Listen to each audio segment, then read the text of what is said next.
Hollywood didn't plan for this. A secret Sony recording, a judge ordering hidden files to be unsealed, and a 5-hour Penthouse confrontation involving Blake Lively, Justin Baldoni, Ryan Reynolds, and even Taylor Swift and Hugh Jackman, now crashing into the public spotlight. This wasn't supposed to leak. Not the metadata, not the deleted messages, not the timeline Justin's own publicist quietly handed over to one of Hollywood's most powerful crisis managers. And yet here we are, watching a feud explode into something bigger than a film set meltdown, bigger than a PR war, bigger than anyone involved ever intended. Because for the first time, the evidence is speaking louder than the people. And the silence Justin Baldoni kept from day one, it's suddenly becoming the loudest part of this entire story. And that brings us to the moment everything finally cracked open. The judge's ruling. It didn't arrive with flashing headlines or dramatic courtroom footage, but legally, it was the hit Blake Lively never saw coming. The kind of ruling that doesn't just shift momentum, power, it betrayal. Rewrites the entire battlefield. Up until this moment, Blake believed she had the advantage.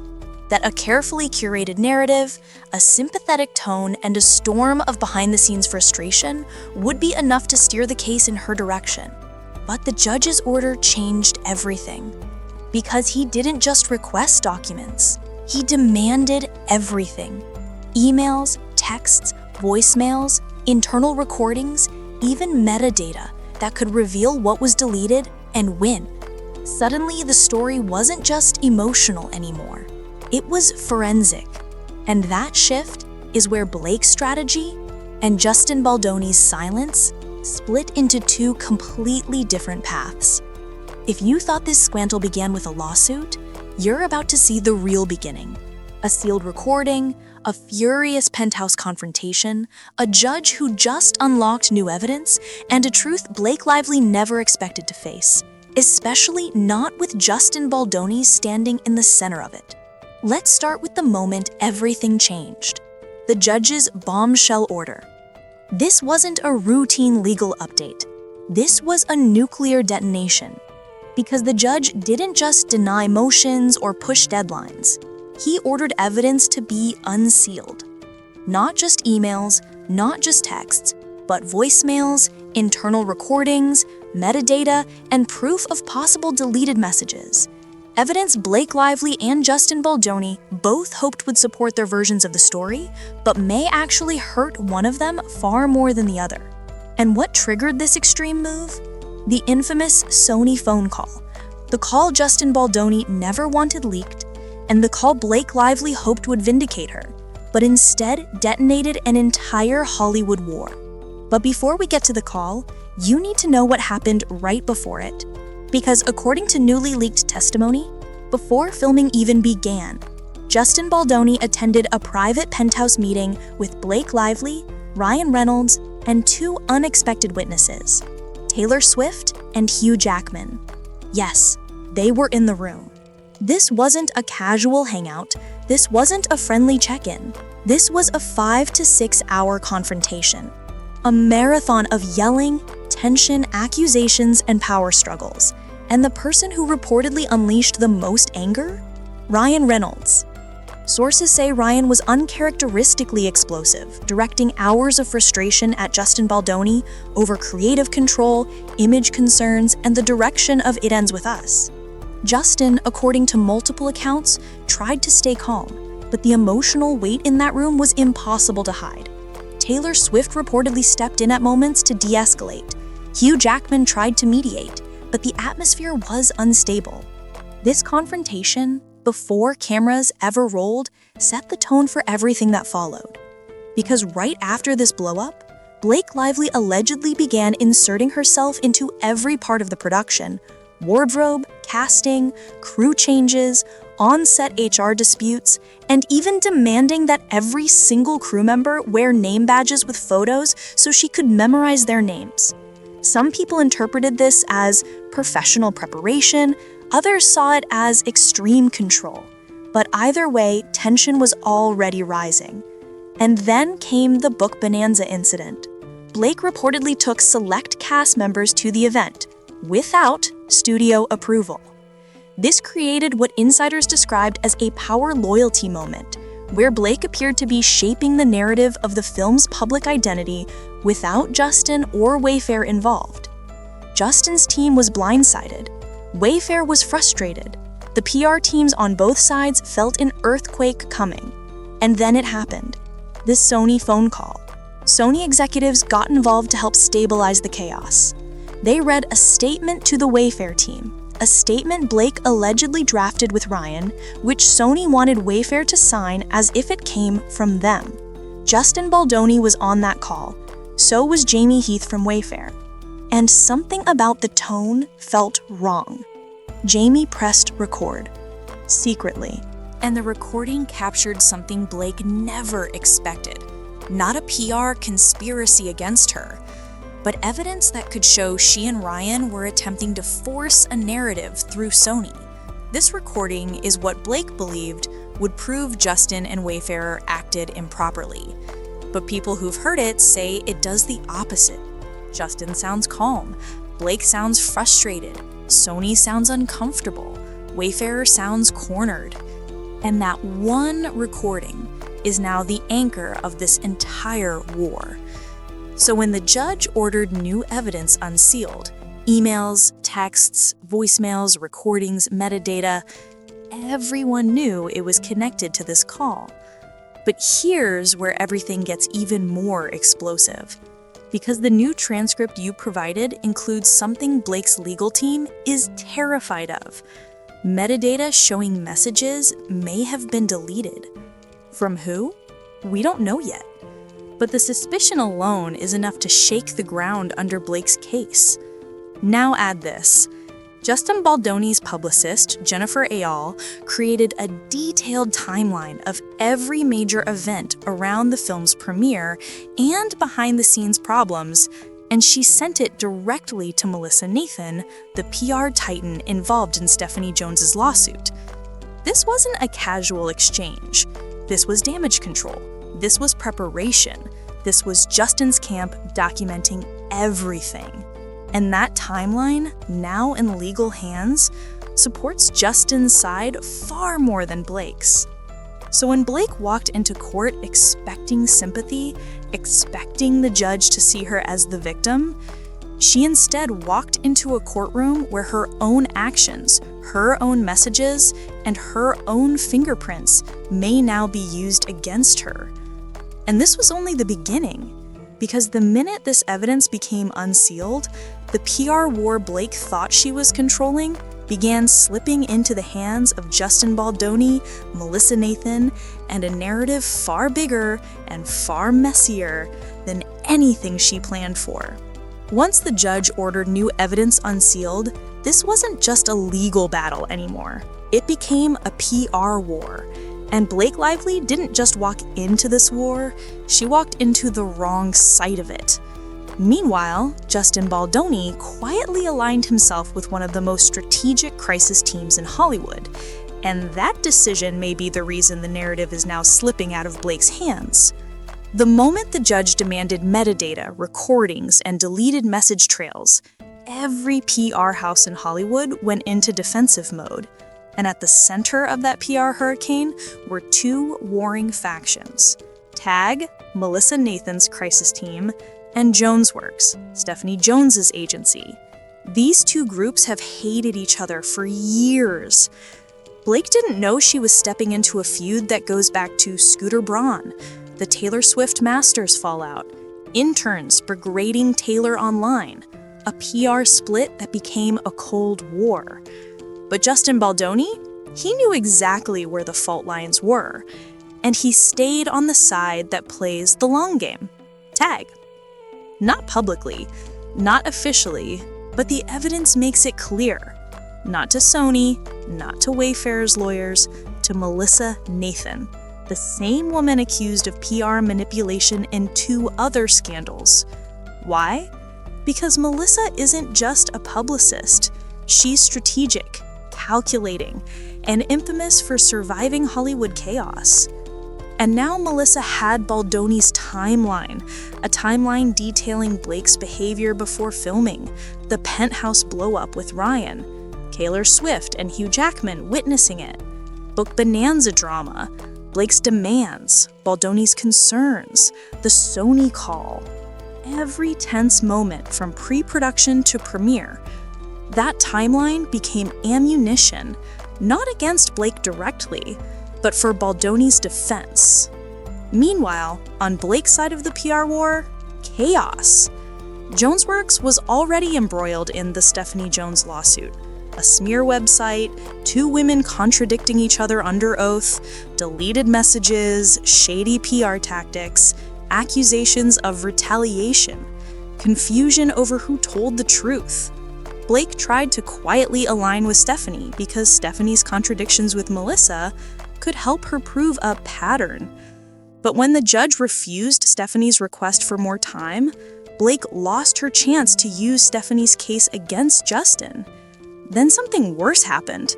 This doesn't just harm Stephanie, it harms Blake's entire PR argument because Blake used Stephanie's case to justify her claims. While all of that was falling apart, Melissa, Nathan, and Tag were using Baldoni's timeline to create a consistent, calm, and professional version of events. And Blake? Her side looked fractured. But the PR war didn't stop there, because there's more evidence now. Evidence that targets the heart of Stephanie's lawsuit and indirectly burns Blake's too. We don't know who. We don't know when. We don't know why. But this matters because Blake's accusations rely heavily on what was said and what was implied during production. And if her side deleted messages, even innocently, it fuels doubt. And Justin Baldoni's team wasted no time making sure Melissa Nathan knew about it. And this is where Tag's influence becomes overwhelmingly clear. Melissa Nathan has now been linked to Stephanie Jones's drama, Rebel Wilson's scandal, Justin Baldoni's defense, the Sony recording fallout, and because Melissa is connected to Baldoni's side of the PR war, the narrative keeps tilting in his favor. But what was Blake's PR team doing during all this? They were racing to humanize Blake. Cue cozy sweaters, Trader Joe's candid photos, autumn lighting, just a normal mom rebranding, Ryan Reynolds' emotional interviews, carefully staged public sightings. While Tag was quietly building a legal narrative, Blake's team was building a mood board. And don't get me wrong, it works on social media. People love wholesome Blake. But courts and PR strategists, they read things differently. Because in a PR war, perception is everything. And the perception forming now is this. Justin Baldoni equals calm, steady, documented. Blake Lively equals emotional, chaotic, reactive. That's not fair. It might not even be accurate. But PR wars don't reward accuracy. They reward perception. And the explosion coming next doesn't help Blake at all.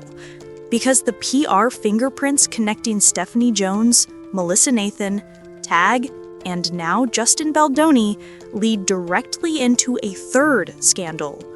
And Blake doesn't realize it yet, but weaving that scandal into her own story might be the biggest trap she stepped into so far. Because Rebel's case has something Blake desperately wishes she had.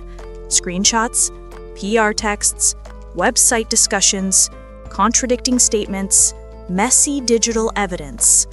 Melissa Nathan at the center again. And when those patterns collide with the evidence the judge is unsealing now, the story doesn't hurt Baldoni. It hurts Blake.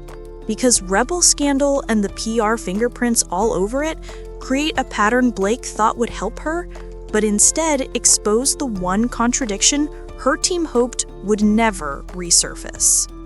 Blake Lively believed she had finally found the pattern that would expose Justin Baldoni's side, a pattern of PR manipulation, smear tactics, and behind-the-scenes sabotage.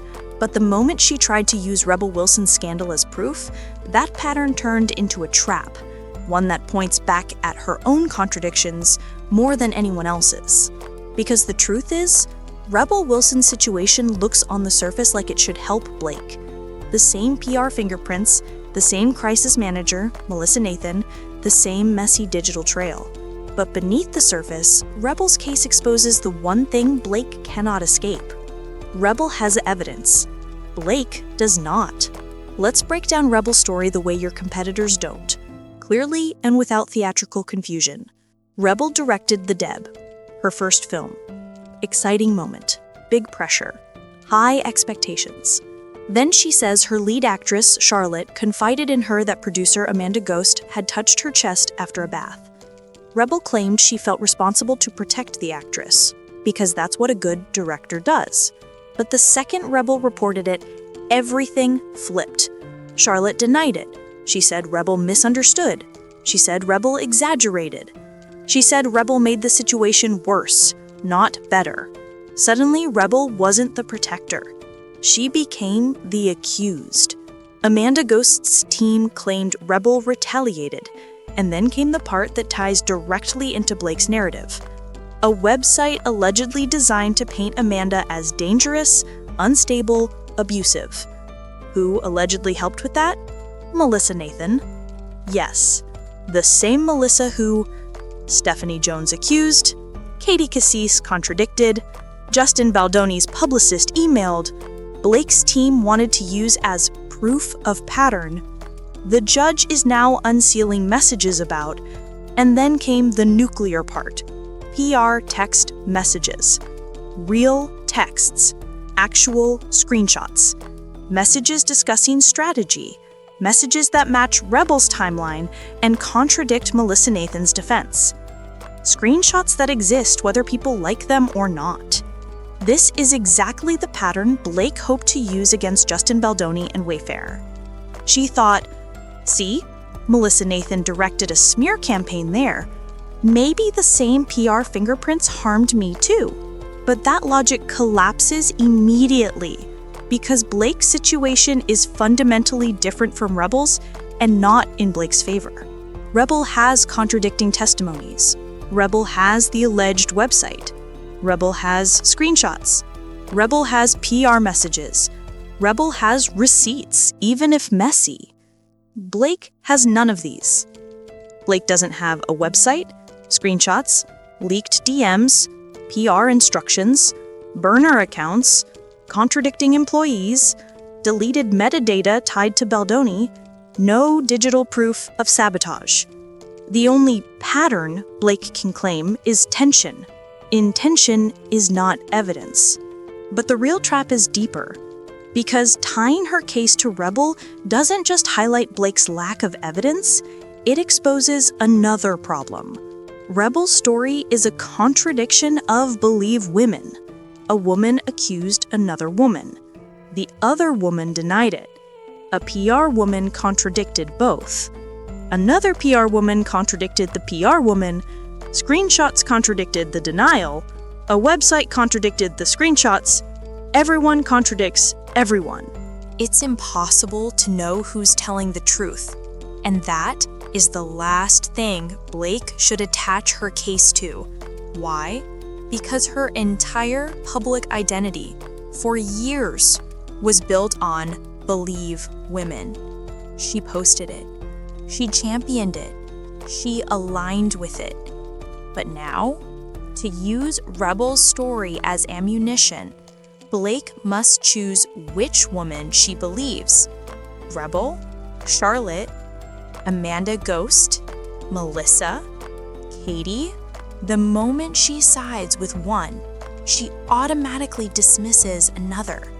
And that destroys her believe women argument instantly. Meanwhile, Justin Baldoni benefits from this chaos without lifting a finger, because Rebel's scandal and Stephanie's both involve messy PR teams, conflicting testimony, inconsistent timelines, contradictory statements, accusations of manipulation. Blake has none of those connected to Justin. So instead of creating a PR pattern that exposes Baldoni, Blake accidentally highlights Justin didn't smear her. Justin didn't launch a website. Justin didn't brigade her. Justin didn't leak anything. Justin didn't retaliate. Justin didn't use PR as a weapon. Justin Baldoni's silence exposes Blake more than any statement he could make. And now, with the judge ordering metadata unsealed, a terrifying new possibility emerges. What if Rebel's pattern, the screenshots, the deleted messages, the conflicting stories, appears on Blake's side instead of Justin's? The court has secured metadata showing someone deleted messages, and Blake's team is now terrified it could be tied to her phone. If it is, her credibility collapses, her accusations weaken, her narrative fractures. This is why the new evidence matters so much, because for the first time since this war started, Justin Baldoni isn't just the calm one. He might be the only one with a consistent story, and that wrecks Blake's strategy. The Rebel Wilson scandal doesn't strengthen Blake's case. It exposes why Blake's case is falling apart. And this leads us to the final chapter, the one her team hoped would never be connected to this lawsuit. Because the biggest contradiction, the one that destroys her credibility more than any PR pattern or deleted message, is rooted in Blake's own past. And Justin Baldoni's silence makes that contradiction impossible to hide. When Blake Lively launched her legal attack, she believed she had everything on her side: public sympathy, a powerful husband, a righteous narrative, even a supposed PR pattern she planned to expose. But what she didn't realize was that the loudest part of her strategy would become the weakest part, and the quietest part of Justin Baldoni's strategy would become the strongest. Blake's legal team went all in on one idea. If she could prove that the same PR fingerprints from Rebel Wilson and Stephanie Jones were present in her own situation, the court would see a pattern of women being sabotaged. But the more evidence the judge unsealed, the more that pattern dissolved. Because when the metadata began surfacing, it didn't show Justin or Wayfair deleting messages. It showed the possibility that someone on Blake's side did. That single detail, the suggestion of deleted communications, shattered the narrative Blake depended on. Not because it proved guilt, but because it introduced something Blake feared more than anything. And doubt is the one thing her story could not survive. Because Blake's entire case hinges on tone, intent, interpretation, frustration, and emotional impact, not cold, hard evidence. She needed her credibility to be perfect. She needed her timeline to be spotless. She needed her digital trail to be intact. But now, a simple question hangs over everything. Why were messages deleted? That question overshadows every claim, every tear, every accusation she made. And while Blake was scrambling to contain the fallout, Justin Baldoni was doing the one thing that PR experts consider the deadliest move in a crisis. He remained absolutely silent. No interviews, no emotional press tours, no discreet paparazzi shots, no late-night statements, no anonymous sources speaking on his behalf, not even soft PR. Nothing. And that silence became a weapon because it allowed the public to see Blake's side moving frantically while Justin's stood still. But the downfall wasn't just about legal inconsistencies. It was about image. Because as metadata and timelines surfaced, other stories were resurfacing too. Stories Blake hoped would remain buried forever. The one that hit hardest was her plantation wedding. Years ago, Blake Lively married Ryan Reynolds at a former slave camp plantation with slave cabins still visible on the property. Ryan apologized publicly. Blake addressed it publicly. But the stain never fully disappeared. This matters because Blake's lawsuit claims her reputation was destroyed unfairly. But public memory doesn't fade. People didn't forget the plantation wedding. People didn't forget how polished and controlled her PR used to be. And now people can't ignore that the contradictions in her own narrative feel eerily similar to the contradictions she uses against others. Think about it. Blake once championed believe women. Now she is picking and choosing which women she believes. Blake once projected stability and warmth. Now she appears tied to deleted messages, secret interventions, and confrontations. Blake once avoided PR chaos. Now she is at the center of a Hollywood PR war she doesn't understand. And all the while, Justin Baldoni's calm, almost meditative silence keeps making her look more volatile. Then came the production behavior that the new transcript exposed, the behavior Blake believed nobody would ever speak about publicly, requesting photo ID name badges for the entire crew, micromanaging wardrobe and casting, intervening in HR disputes, firing people, reshaping the on-set dynamic, and allegedly recruiting actors to Book Bonanza behind the studio's back. Some saw a dedicated professional lead producer. Others saw someone trying to control the film before Justin could. And whether Blake meant well or not, the optics weren't flattering. Because the more Blake asserted herself behind the scenes, the more people whispered, "Is this why the Sony call felt so tense? Is this why Ryan confronted Justin for hours? Is this why Justin's team kept detailed timelines?"